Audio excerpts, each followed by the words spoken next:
Hey, guys! Welcome back to the next video. I hope you all are doing well. First of all, I want to say a quick thank you for all the love and feedback.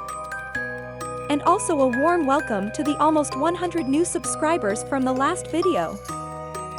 Today we want to take a look at the Halloween event in New World that will come with the October patch. What is a bit irritating from the beginning is that it is a really small event. I honestly would have expected something bigger. But I have to admit that the content of the event is really playable, as long as enough people participate. If you have any video wishes, or if you want a certain kind of content, feel free to discuss it in the comments. Currently I'm working on a Discord server for us as a community. The Discord server is also primarily a hub to offer any New World news as a live ticker should offer. As soon as I have progressed in this project, I'll let you know about YouTube and invite. Until then, thank you for tuning in and have fun with the video. What I would like to mention first is that I really like how the New World devs are keeping up with the seasons. If you have been playing New World for a while and also experienced the Christmas event, you surely remember how all event locations were covered with snow.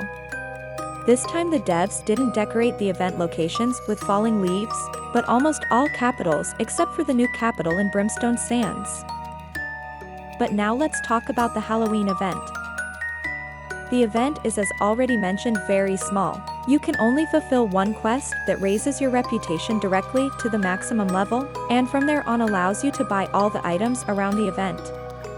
To buy the items you need, as with all other events before, also an event-specific currency that you get through the quest, and the killing of the new raid world boss. To start with this event you have to visit one of the Brewpots, which are located in the following capitals: Brightwood, Cutlass Keys, Abonscale, Everfall, First Light, Monarch's Bluff, Morningdale, Reekwater, and of course in Windsward.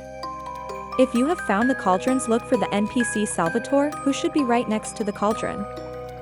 Through him you can pick up the quest you need to complete the event. Here he asks you to visit the demon Baalphazu and defeat him. Baalphazu can appear at 6 different spawn points. These are Great Cleave, Edengrove, Morningdale, Abonscale Reach, Brightwood and Weaver's Fen. For the boss fight you should prepare well. On the PTR we were able to defeat the boss in about 17 minutes with 7 pliers. The fight was never critical with only one healer. That's because you don't really need a healer for this boss. More about this later in the video. To defeat the boss, you should still take the following items for the critical moments. First, you should buy buff food for your constitution. This should make the criticals a little easier, especially if you are a disorganized group without healers. You should also buy infused health potions and infused regeneration potions. Once you have bought all these items, you are sufficiently prepared for the boss fight. When you are one of the first to reach the spawn point of the boss, you will first see a storm cloud from afar, under which there are a few Halloween-inspired enemies. These enemies must first be completely decimated for the boss to spawn. But before we look at the boss fight, let's go over the enemies and their special abilities. The first enemy is called Calabasher. This enemy is also the strongest enemy next to Baalphazu himself. But you should be able to defeat this one alone at level 60. The Calabasher attacks mainly with heavy attacks that trigger crowd control on hit. As soon as the opponent dies he lets a healing area appear on the ground that causes the faded and buff. The second enemy is called Gourd Spewer and has theoretically exactly the same effect as the Calabasher, but the Gourd Spewer has the possibility to go into ranged combat. And he will try to do that all the time. The range of the ranged combat of this enemy is comparable to the range of the blunderbuss. This enemy also triggers a healing area on death, but it is a little smaller than the one of the Calabasher. But it has exactly the same effect. The last enemy is the Pumpkin. This enemy is the most important of all, Fortunately, this one also occurs most often. The enemy is a one-hit with most weapons, and he drops a pumpkin after his death that you have to throw at the boss Baalphazu. As soon as Baalphazu has taken a few hits, he goes into the next phase of the fight. In the following clip you can see me throwing the dropped pumpkins at other players. The boss was not spawned at that time.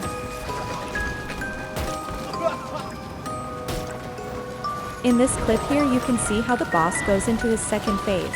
Once you hit Baalphazu with enough pumpkins, he will go into a kind of trance and take more damage, much like Chartis, the final boss of Lazarus Instrumentarium. After this phase the fun starts all over again, and you have to throw the pumpkins again until Baalphazu enters phase 2.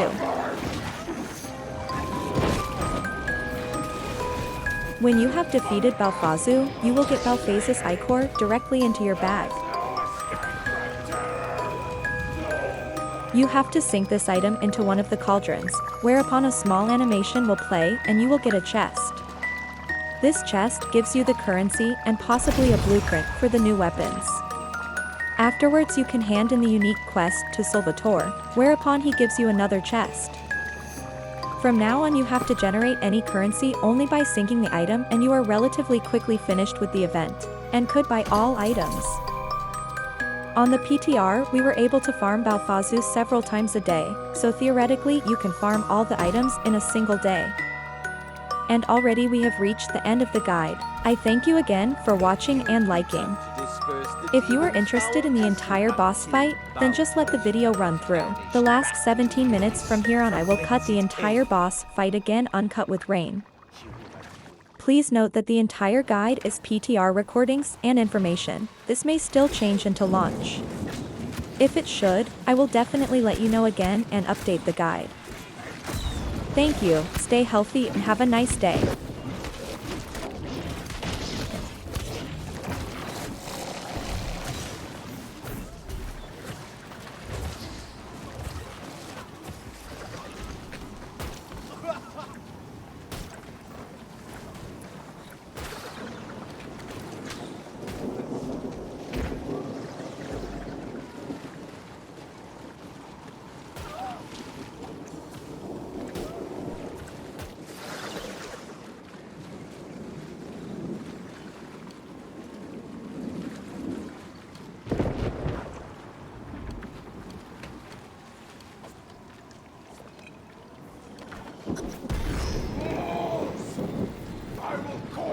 Shadows appear around your throats.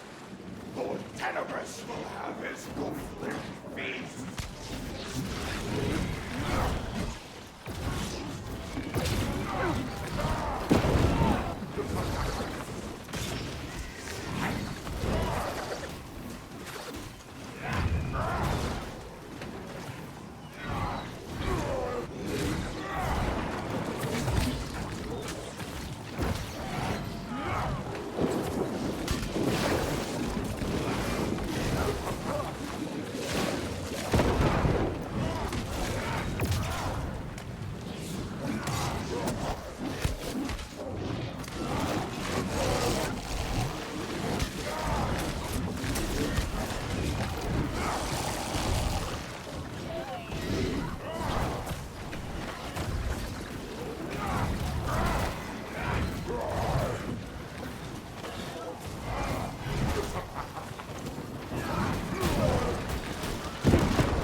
The shadows will claim your soul!